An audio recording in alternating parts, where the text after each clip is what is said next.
Hi, I'm Steve Chater with TCT Property Management Services, and we are the resource for people building financial security through real estate. And I want to thank you for coming and listening and being a part of our investor series. Today's conversation is about upgrading your investment so that you get better returns on investment. We're going to be talking about the ROI and the return on your investment. However, our goal is always the safe and secure way to create that financial freedom. We are not talking about taking undue risks. And so you've probably seen this in some of the other videos that we've done, and this is the spreadsheet that we have available for you. It's a spreadsheet that I use to track my net worth.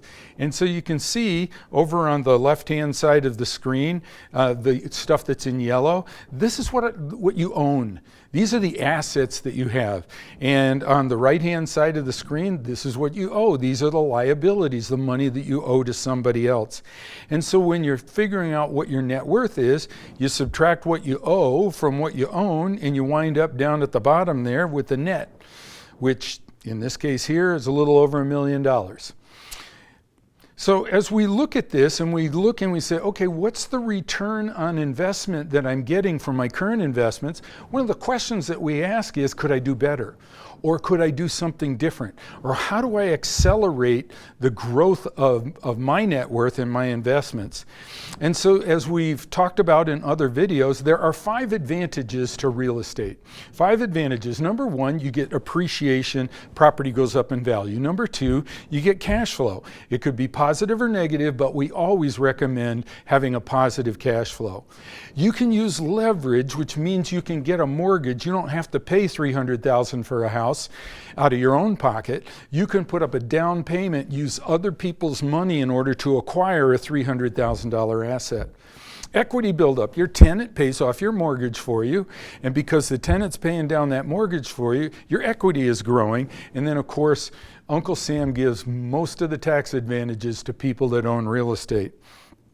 So as we look at that, we say, okay, part of what we wrote in our book, Hold, is managing to the goal. In other words, I don't just buy something now and say, okay, good, I'm done. We say, okay, well, what's the goal for this one?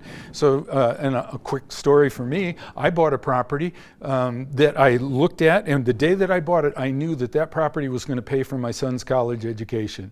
And that was the goal. When he was 18 and I didn't need to sell that property in order for him to go to college, I wound up exchanging it into 3 other properties. So manage to the goal. What's the goal?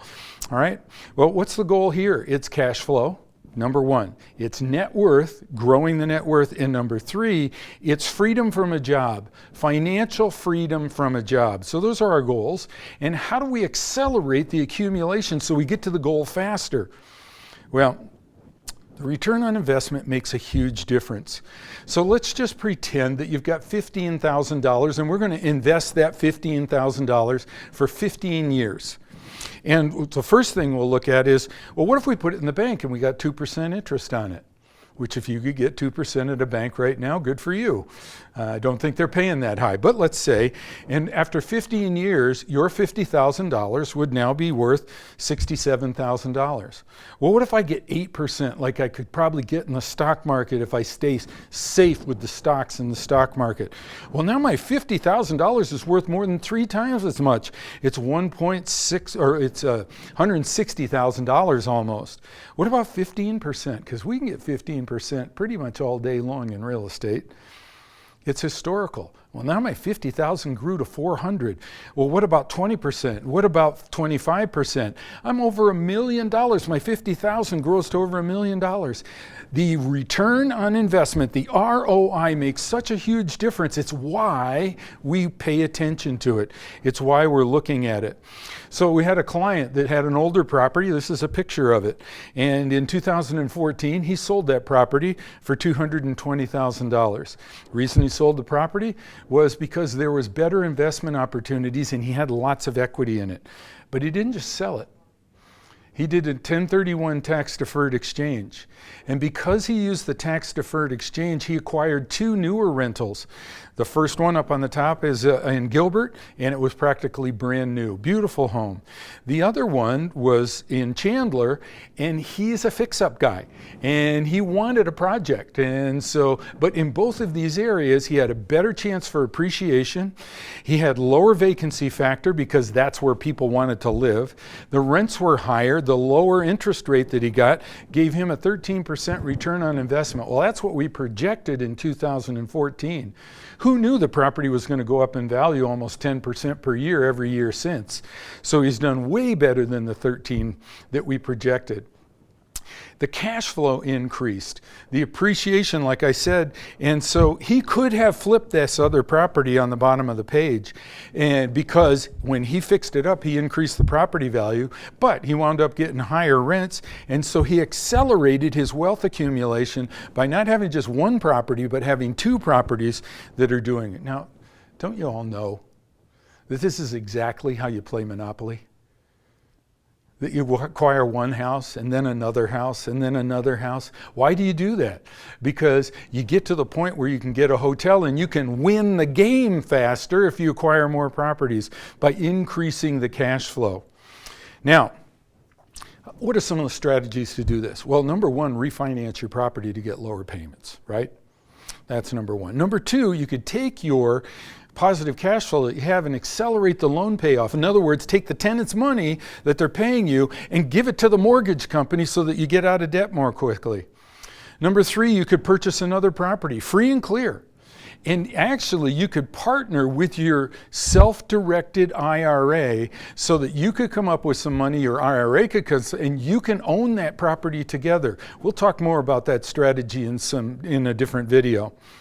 You can acquire some stock, which might have gone up in value or not, and turn it into an asset that's creating cash flow for you rather than just equity growth. So you see the name down at the bottom, that's my brother Marty. And Marty did that, and he was working for a number of startup companies, and they gave him stock in the company as part of the incentive to go to work for them. And so he came to me and he said, "Hey Steve, can I want to buy some real estate because as I'm looking for retirement, the stock doesn't pay me dividends, and so I want to be able to create cash flow." Well, this is a house in Gilbert, Arizona. Then he purchased in order to create that retirement income, and he wanted to use a loan on it so that the tenant would pay it off for him. At the same time, the amount of money that he had, he said, "I want to also use a loan so I can buy 2 rather than just 1. So in doing that at TCT, what we do is we take a look at the market and we say, well, where's the best place to go? And this is when he was looking to buy. And everybody was buying in this town in Arizona called Surprise. Why? The price was low. But the thing is, all the investors are buying, so there's lots of properties available for rent, and there's a 2.5-month supply of homes. So while the prices were cheap, you're going to have more vacancy factor on it, and it didn't make sense. Then we took a look at Gilbert, and the house that I just showed you is the house he bought in Gilbert. There was less than a 1-month supply at that time. Now, today, it's way less than a 1-month supply. It's hard to find rental properties, and he's doing extremely well with that particular investment. But even when we projected out, and you see the 2% up there, we projected that his property was going to grow at 2% in appreciation. It's been going up at almost 10% per year. Now, I don't think that's going to continue, but it's still going to go up at 3, 4, 5% per year.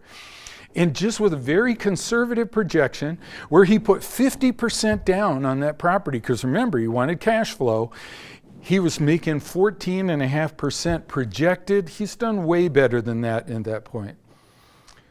So let's talk about one more thing, and increasing the cash flow, and I'm talking about renovation rewards. You know, lots of people don't want to fix up their property because they, oh, it's just a rental property, and it's not, you know, I don't want to put money into the rental property. So here's an investment property. And this was one of the properties that we managed for a doctor, and he was having it rented for $1,200 a month. The property at the time was valued for $225,000, and he said, "What should we do with this property?" And basically, he didn't want it anymore because $1,200 wasn't much for this surgeon. But I said to him, "You know what? If you want to go ahead and make some changes to the property and fix it up, not only could we get you more rent for the property, but we're also going to get you more money for the property if you decide to sell." So he said, "Okay, let's remodel the kitchen." And he said, "Let's do the baths too, because those are the important rooms." He set a budget of $27,000. We painted the cabinets instead of replacing them. We replaced the light fixtures with newer, more modern. We replaced the carpet, the plumbing fixtures, and replaced all of the window coverings in it. Here's what wound up happening. Here's this return on investment. The new value went from $225,000 up to around $275 to $280, double the cost of the renovation that he put in. So he doubled his money on that. Okay, he invested $27,000, get 50 grand more in equity. Number two, the new rent was now $1,800 a month, not $1,200. That's $545 more. So let's just take a look at this. $545 times 12 months equals $6,540. If you divide that by the number 27,000, the amount that he put in, that's a 24% return on investment. You realize he could have borrowed money on the credit card to pay for that and make money on it, even paying credit card interest. It was a huge way to increase the value and increase and accelerate his growth in net worth. So, what are the things that we bring to the table? Because we are the resource for people building wealth and building financial security and building financial independence with real estate. First of all, we provide that kind of in-depth research and analysis that I showed you with my brother's property, that I showed you with the doctor's property, okay? And we'll do that for you so that you can make the best decisions. Even using your real estate agent, we don't buy and sell houses. We're just an advisor for you in the investments that you do. We've done it for over 40 years. We've always find great residents for your property, and we will save you money and hassle on getting any of the repairs taken care of. So I want to thank you for watching this video. I want to thank you for being a part of TCT and part of the TCT family. Our goal is to help you continue to build wealth and financial security with real estate. And be sure to check out all of our other videos that we've got on YouTube. We're happy you're here. We're happy we're here to serve you. And so thank you once again.